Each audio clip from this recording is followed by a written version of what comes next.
Sur Africa 24, l'African Union Journal vous est présenté par Afreximbank.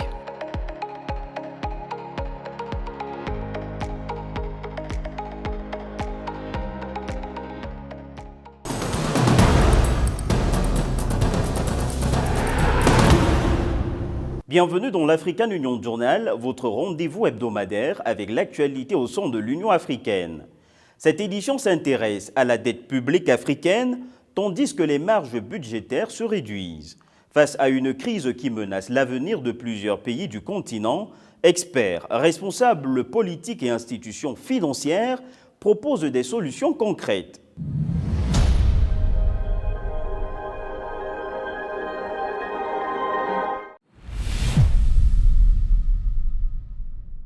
La dette publique s'alourdit, les marges budgétaires se réduisent. Face à une crise qui menace l'avenir de plusieurs pays du continent, experts, responsables politiques et institutions financières se sont réunis à Lomé pour réfléchir à des solutions concrètes.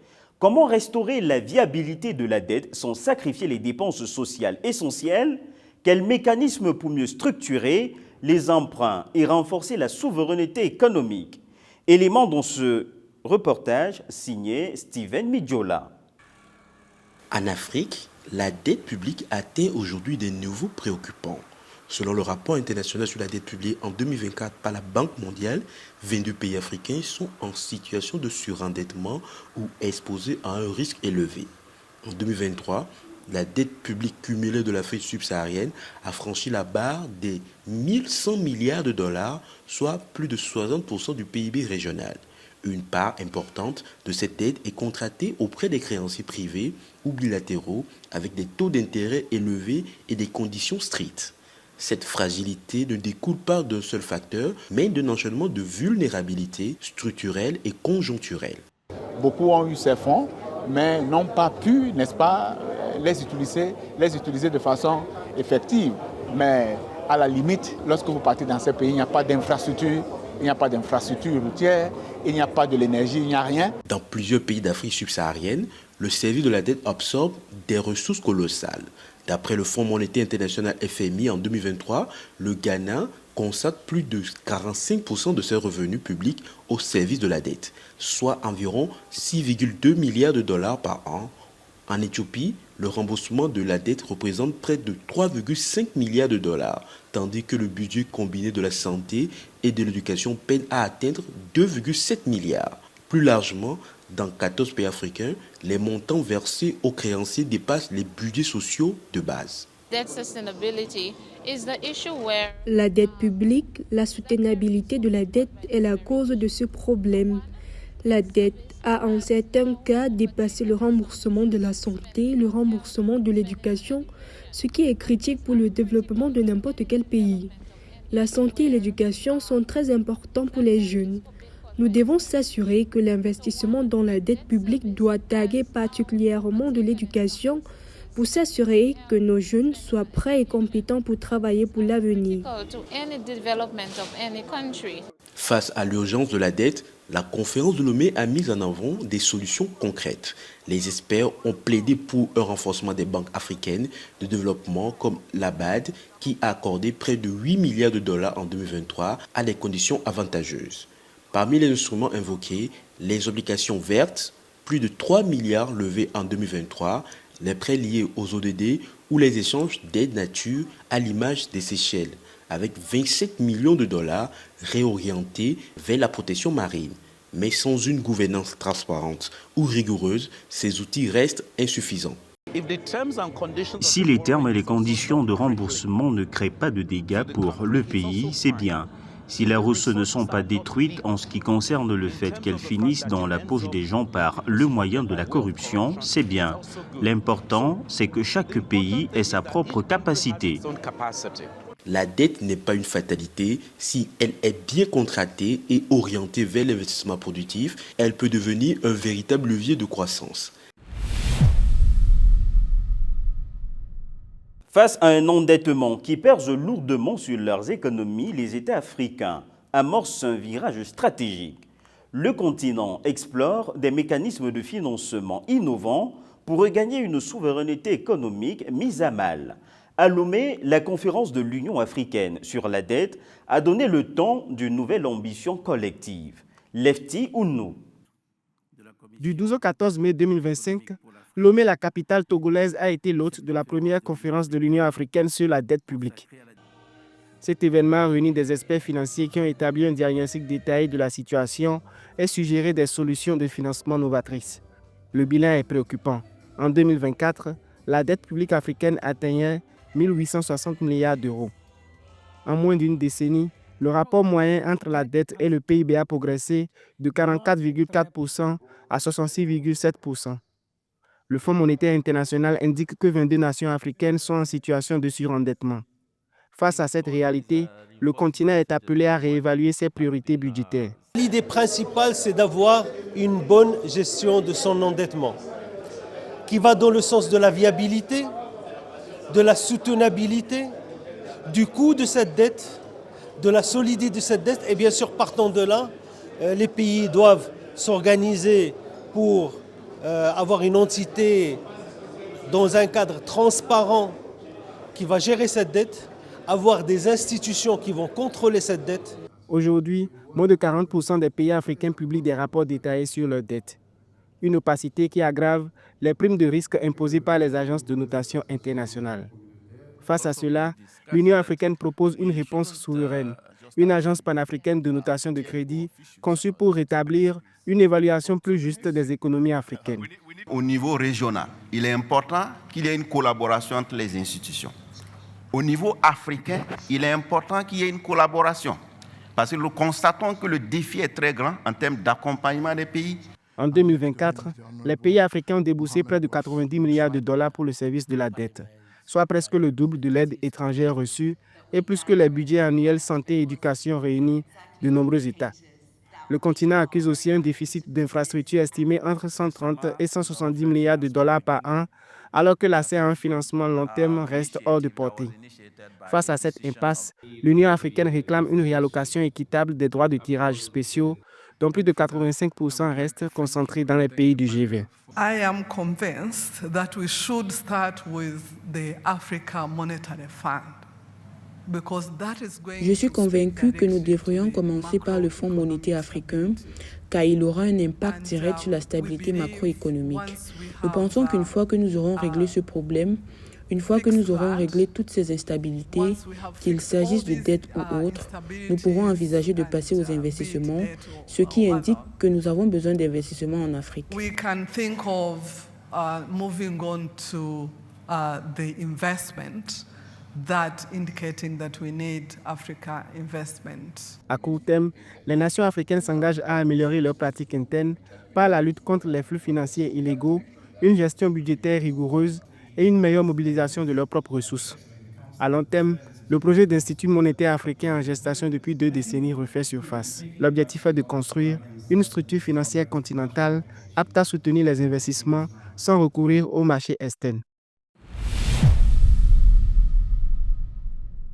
Mahmoud Ali Youssouf, le président de la Commission de l'Union africaine, a présenté le 12 mai 2025 les principales priorités de la nouvelle direction lors de son premier point de presse officiel, soulignant l'importance de promouvoir la paix et la sécurité, de favoriser l'intégration continentale et de mobiliser des ressources nationales pour financer le développement de l'Afrique.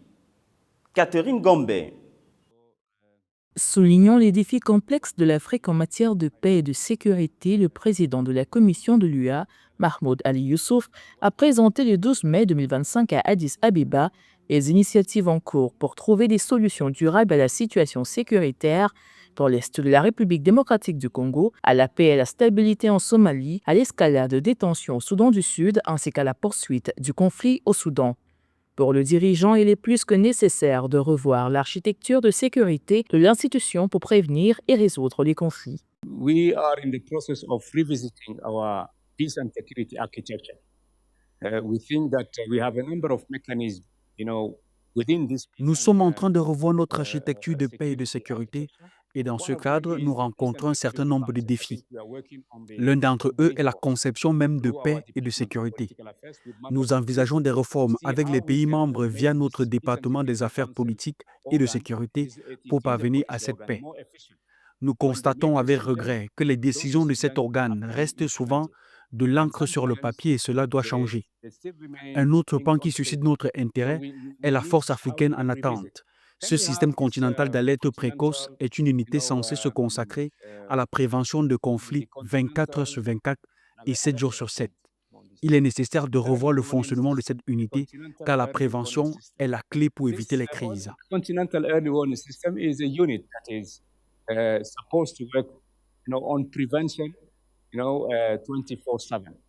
There's a need also to see how this unit functions because prevention is key. Mahmoud Ali Youssouf a également indiqué que les priorités de sa direction au cours de son mandat de 4 ans s'alignent sur le besoin urgent d'accélérer la mise en œuvre des principales aspirations du deuxième plan décennal de l'agenda 2063, le plan de développement sur 50 ans du bloc continental. Il a en outre souligné la nécessité urgente de faire du rôle de l'Afrique dans le commerce mondial une priorité clé de son leadership, exprimant l'ambition de l'UA de tirer parti du mécanisme du G20 en tant que plateforme cruciale pour renforcer le rôle du continent dans le commerce mondial.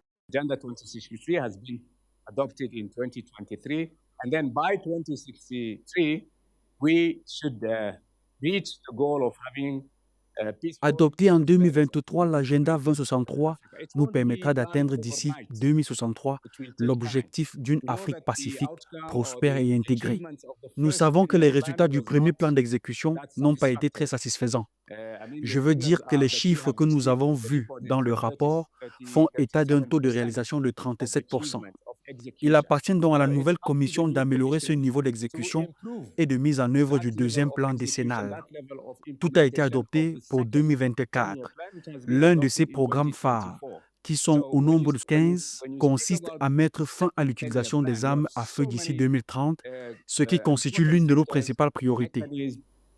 One of those flagship programs that are 15 is silencing the guns by 2030. Au cœur du programme des réformes annoncées, l'on relève également l'autonomie financière de l'UA par la réduction de sa dépendance vis-à-vis des financements extérieurs en explorant des mécanismes de financement innovants. L'UA a par exemple perçu 600 millions d'euros de la part de l'Union européenne entre 2022 et 2024 pour l'aide au maintien de la paix.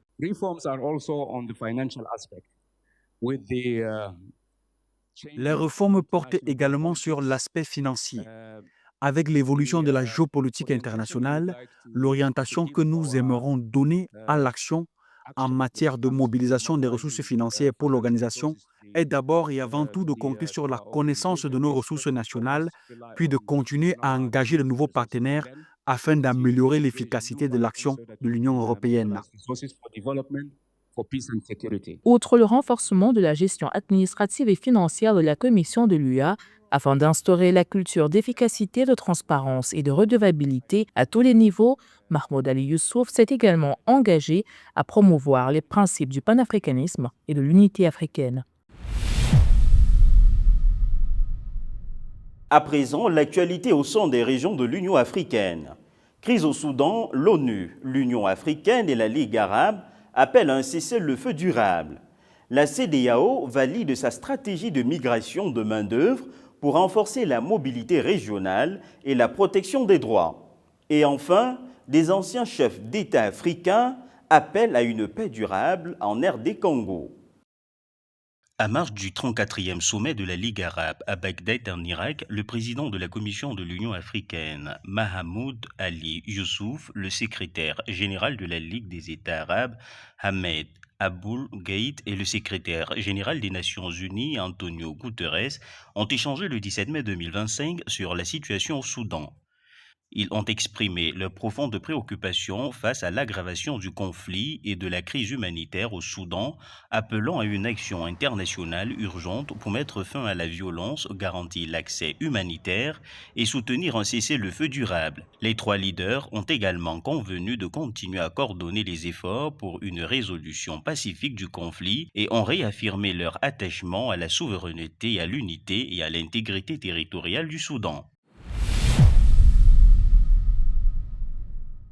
La Communauté économique des États de l'Afrique de l'Ouest, en partenariat avec la Commission de l'Union africaine, l'Organisation internationale pour les migrations et l'Organisation internationale du travail, a officiellement validé le 13 mai 2025 sa stratégie et son plan d'action sur la migration de main-d'œuvre, marquant une étape clé vers une gouvernance plus coordonnée et fondée sur les droits de la mobilité de la main-d'œuvre dans la région. Cette stratégie intervient dans un contexte où l'Afrique de l'Ouest accueille environ 3,7 millions de travailleurs migrants internationaux dans des secteurs clés tels que l'agriculture, la construction, le travail domestique et les services.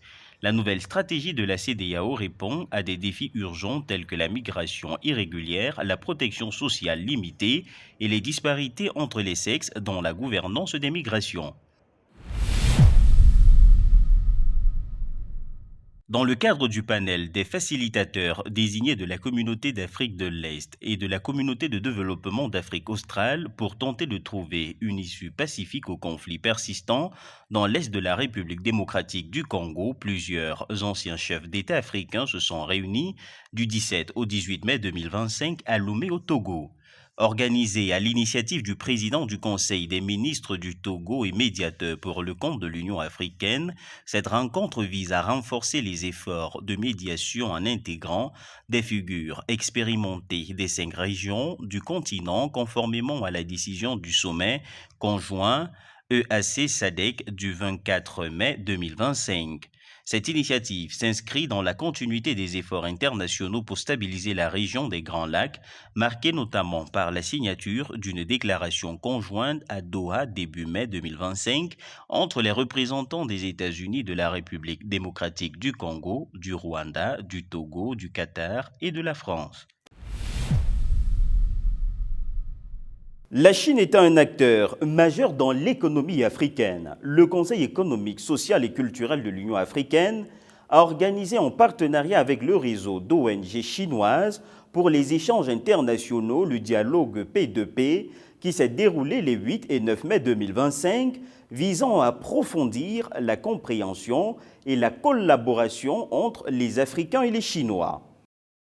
Le Conseil économique, social et culturel de l'Union africaine, en collaboration avec le réseau des ONG chinoises pour les échanges internationaux, a organisé un dialogue de 2 jours réunissant des organisations de la société civile d'Afrique et de Chine, ainsi que la communauté des affaires et le monde universitaire, afin de favoriser l'amitié, les échanges culturels et le développement durable.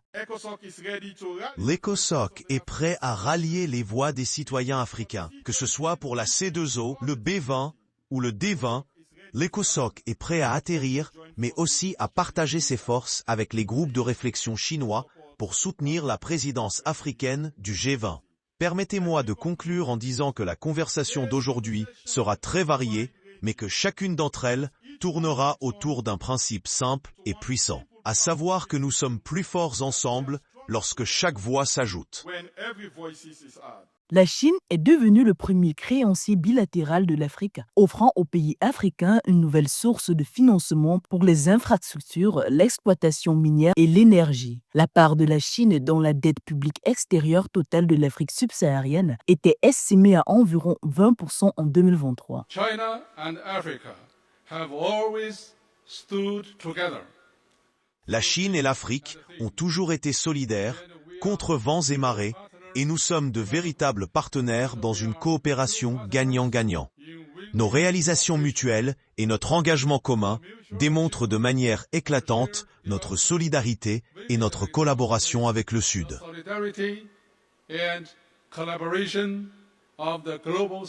Les nouveaux engagements signifient un abandon du financement direct des infrastructures au profit des crédits commerciaux pour les exportations régionales, tout en encourageant une augmentation des investissements privés. Notre partenariat était ancré dans les principes d'égalité, de solidarité, de prospérité partagée et dans une vision commune d'un ordre mondial plus juste et et meilleure. Lorsque les sociétés civiles africaines et chinoises s'unissent, elles libèrent une puissante force de transformation. Selon les experts, une meilleure coordination et une meilleure synergie garantiront des avantages mutuels et une croissance durable pour l'Afrique et la Chine. Et pour réaliser cet immense potentiel, les deux régions doivent donner la priorité à une plus grande coordination entre la zone de libre-échange continentale africaine et la Belt and Road Initiative, projet chinois qui a pour objectif d'améliorer les voies de communication et la coopération à l'échelle transcontinentale.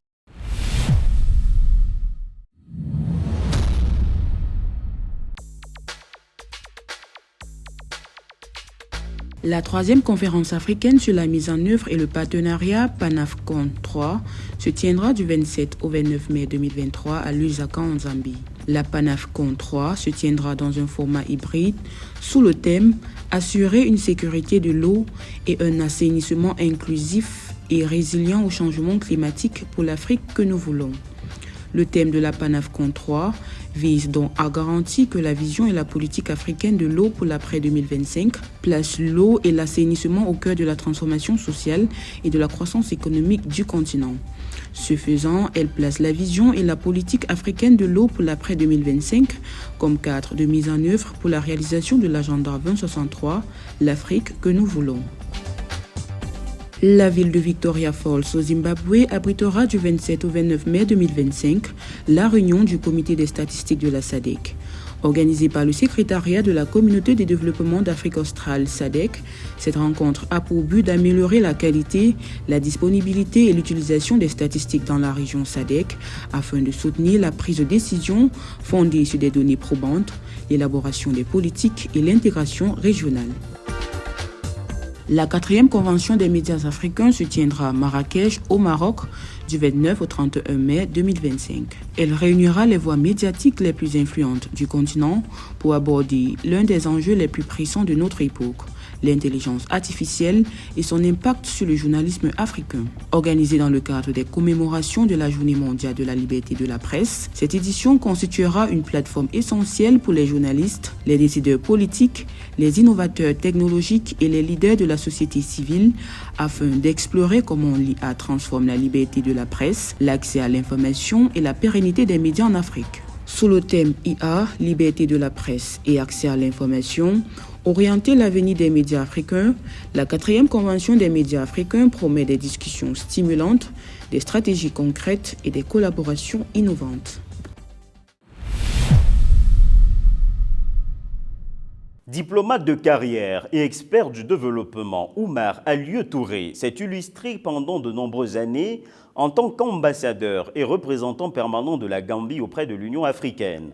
Avant d'accéder à la présidence de la commission de la CEDEAO, il a consacré l'essentiel de son parcours à représenter son pays et à œuvrer au sein des principales organisations régionales africaines telles que la CEDEAO et l'Union africaine. Philomène Tiné.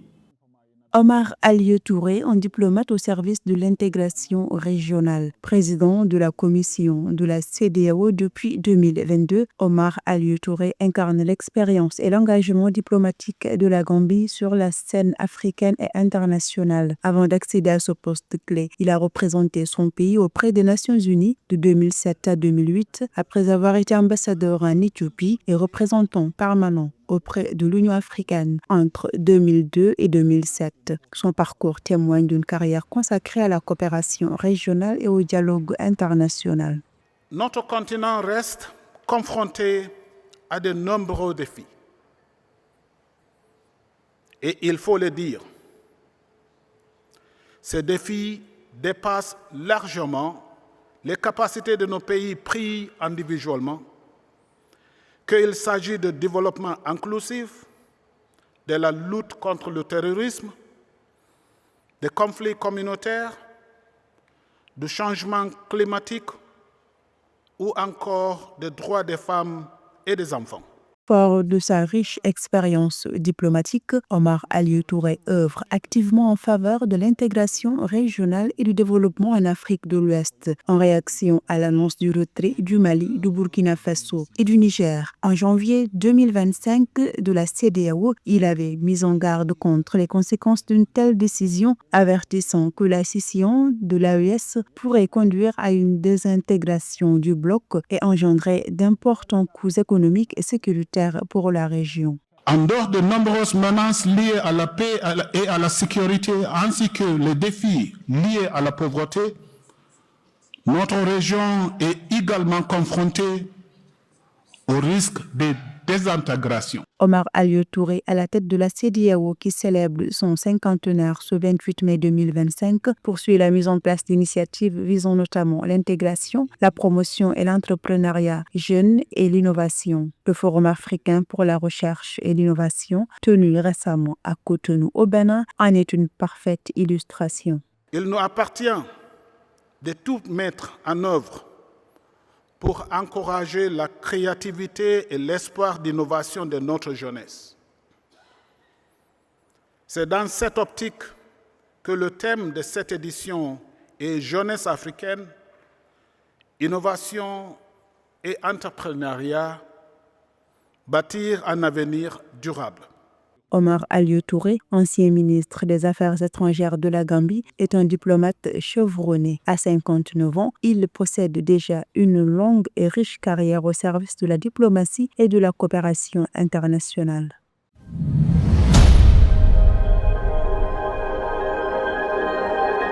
Merci d'avoir suivi cette édition de l'African Union Journal. Restez connectés sur Africa 24 pour suivre le meilleur de l'actualité africaine en streaming et en replay sur notre site web africa24tv.com, sur l'application MyAfrica 24 et sur l'ensemble de nos réseaux sociaux.